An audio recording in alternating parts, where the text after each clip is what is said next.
I'd just like to add, which I think, Sheree, you touched on it first about the extra layer of religious institutions, that not only in our homes are we not supposed to talk about things, but we can go to church and pray it away. I became a person of faith later in life, and I always viewed that as a detriment, a setback. But listening to you, I'm thankful that I did not grow up in a house where we went to church at all. So I had the parental influence. What goes on in the house stays in the house.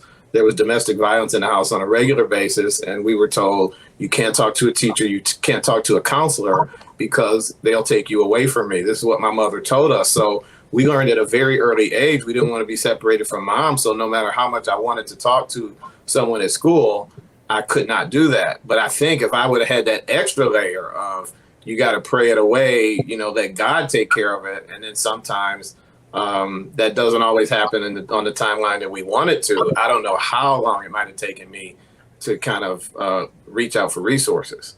Also, I can see for me, it was a blessing that I had children so early, because what I did was I literally took the things from my childhood that did not work for me. I was well into my 40s before my mother said, "I love you."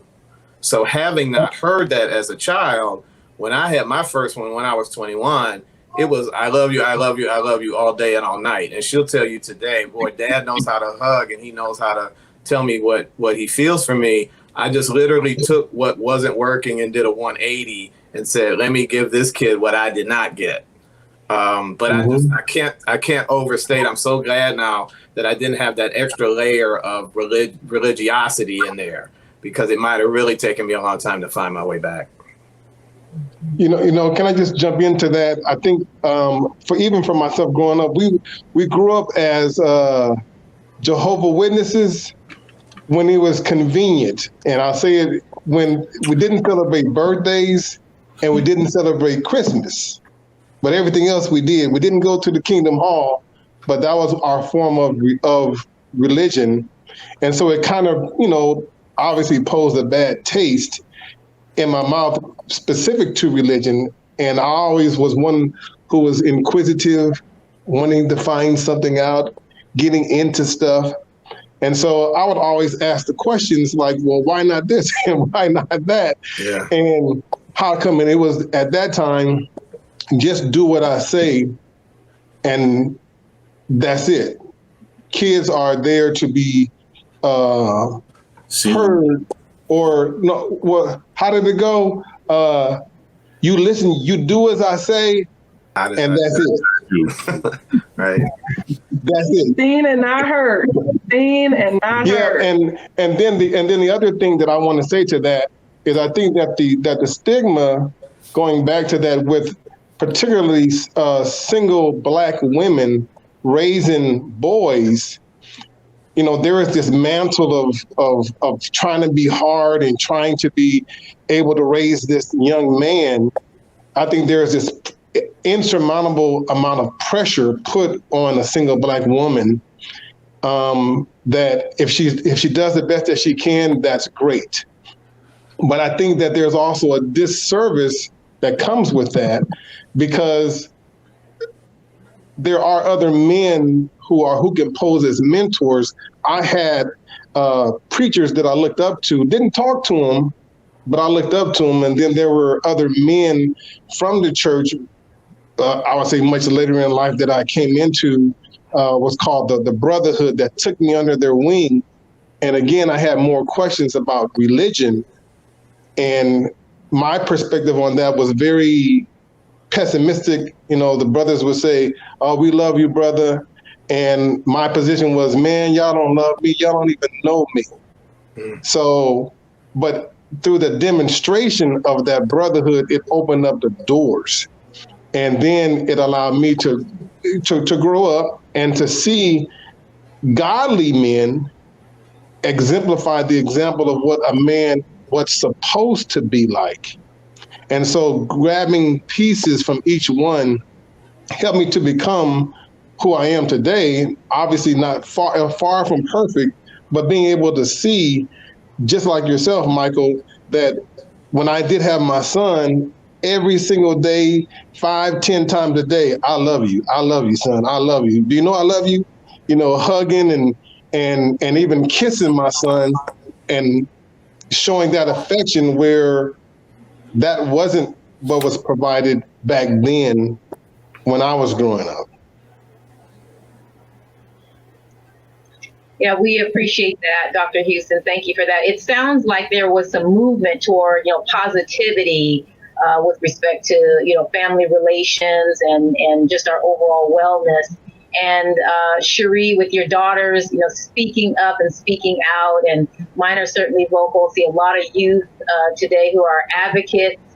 You just didn't see this movement before, but not to mention programs like the Mental Health Services Act, which provides extra funding for mental health services, and healthcare systems really jumping on the bandwagon with respect to whole person care, including mental wellness, and social media and all of the sharing that goes on. Have we seen a movement toward wellness, and what are those contributing factors that we see today that can ensure a person has a better outcome for tomorrow?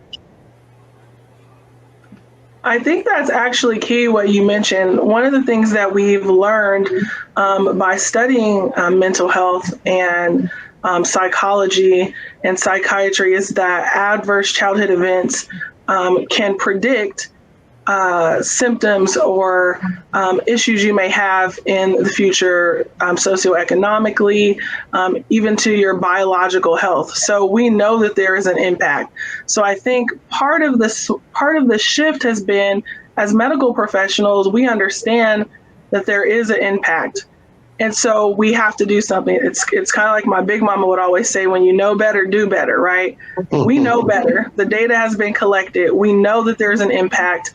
In fact, I remember studying adverse childhood events in grad school and doing my ACE score for the first time at that moment.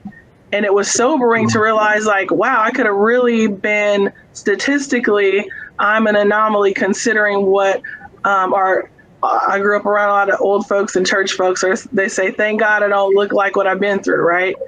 And at that moment, I realized that, wow, these things can contribute to so many things, mental health, physical health. And I think now that we know that, the positive direction we're going in is because we're educating our healthcare professionals. We are talking about it more in schools.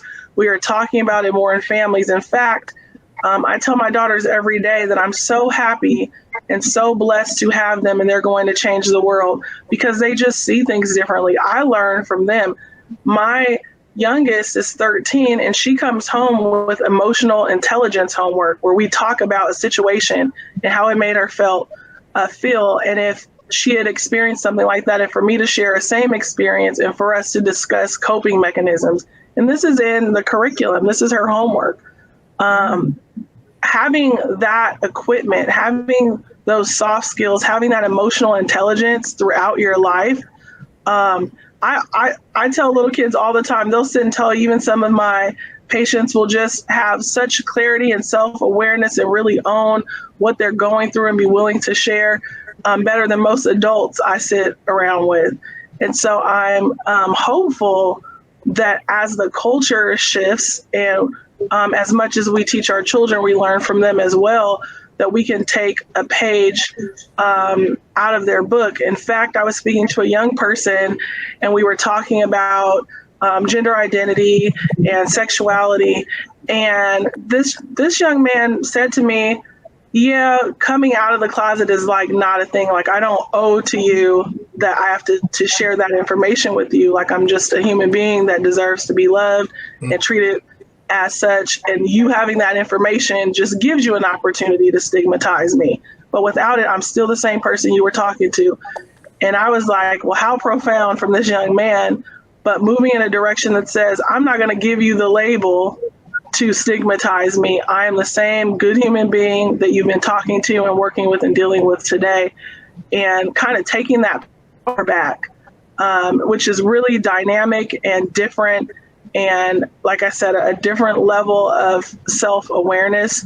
And then also you have organizations like those that we all participate with that are making sure to bring mental health to the forefront, and not just having a mental health day or event, but really infusing it in our everyday our everyday life. Like, I'm really proud of the Capital City Black Nurses Association because, we're caregivers. So regardless of what we're dealing with or going through, we still are expected to provide care for you. So I felt really proud that we did mental health check-ins with all of our members. We did Self-Care Sunday where we talked about mental health and mindfulness.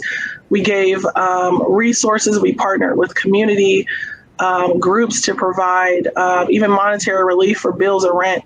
And we took pause to make sure that everything we did, we had that mental health component.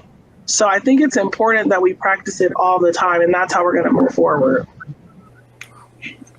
That's powerful. That's just powerful. I think that Sheree, I think in line with what you're saying, being in those positions and reaching out into the communities, Black and brown, is key, because when you're reaching out to the community and then they see you and you're like them and they're like you as far as color goes, then there's more of a trust. There's an apprehension at first, but when you're reaching out and you're talking with them and you're treating them, then there's more visibility. And when there's more visibility, then there's more access to those services. And then that builds the trust. And then when you have, like now, the kids of this generation can say, hey, I've seen a Black president. I've seen Black men in the military who have done well. I've seen Black doctors, lawyers, Coleman Powell, people in different positions of authority, Black and brown, that can say, hey, I can be like that. And now there is a promise because someone else did it. Well, I appreciate that, Dr. Houston. And we're really talking about prevention and early intervention and changing the mindset of the next generation as young as possible. Like Sheree's daughter's coming home with the homework that centers around wellness and teaching little kids about stigma and self-love and self-care. And I think a blend of the clinical side of information, but the holistic as well. And then I think what's important too is just understanding systems, whether it's your healthcare system or mental health system or any system. It only goes so far. It really is about, your effort and your personal wellness toolbox, as I call it, to figure out what you can do for yourself and what your family can do, and how you're going to, take steps to de-stress. You're going to learn about, nutrition and organic medicine as well as traditional medicine. It's a blend of all of those things: exercising, rest, and sleep and mental health. That's a study in itself. So are we getting enough rest from this onslaught of stress that comes to us every day? It's those kinds of things that we can look at on an individual basis to really drive the prevention and early intervention discussion. And I'm so happy to see all these social programs that really contribute to that. But what I would like to know from our professionals here is what happens if we don't do that? What happens if we continue down the stigma highway without interventions, without any prevention? What happens to us mentally and physically if that were to occur? I think. Go ahead. Go ahead. I think what we're starting to see is in people who, when we fail to get the early intervention, you start to see people build those negative coping mechanisms. A lot that's like acceptable in our society is kind of like alcoholism, as far as like, oh, go have a drink, let's go have a drink. And then more like, at least in California and some of the other states, more recently, we're seeing like more like marijuana use is more acceptable when you're having, mental health issues as far as stress or depression. Oh, just let's go drink or let's go smoke, those kind of things.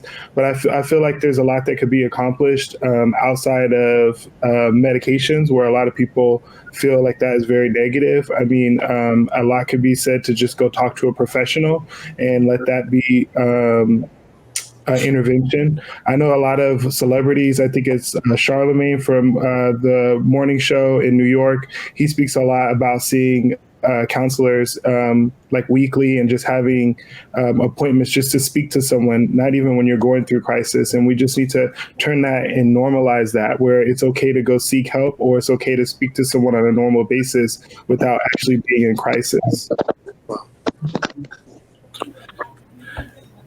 You know, as a person with lived experience, one of the things that I look at is when it comes to early prevention and intervention, is for me, like we're all isolating here in the house. And so, I mean, it's only a few of us, but still, I can feel tension. And what I do is, I just go up to whoever I feel like I want to bring something out with, and expound on, enlighten. I'll ask the person how are they feeling, what's going on with them, and if I see a way in, then if I see one of them going through something, then what I try to do is I try to look back into my own history and background, and find something relatable to talk to them about me, and so that I don't put the pressure on them, to want to talk. And oftentimes, I'm the only one saying anything. But later on, what happened is that they'll come back to me a little later on and say, "Well, I understand what you were saying to me, and I appreciate it, and this is what I was going through." So I just try to to lay the groundwork for them to come back later on and address what it is that they want to do. And it's not just my family. I do that when I go out into the community as well. I'm always out in the community doing outreaches for NAMI or another organization, and people come up to me and ask me questions when they see my banner. Then you see that I'm dealing with mental health, and they like the fact that they see somebody like them that they feel that they can relate to a little better. And I understand that, because when I first started seeking therapy, I was looking for people that were like me, that can truly understand me. And it took me a few years to find that, but once I did, it's helped my recovery immensly. So I'm always looking for an opportunity to talk about what I've been going through, in hopes that someone else will relate to it. And if they don't want to talk to me, maybe they'll go on and talk to someone else.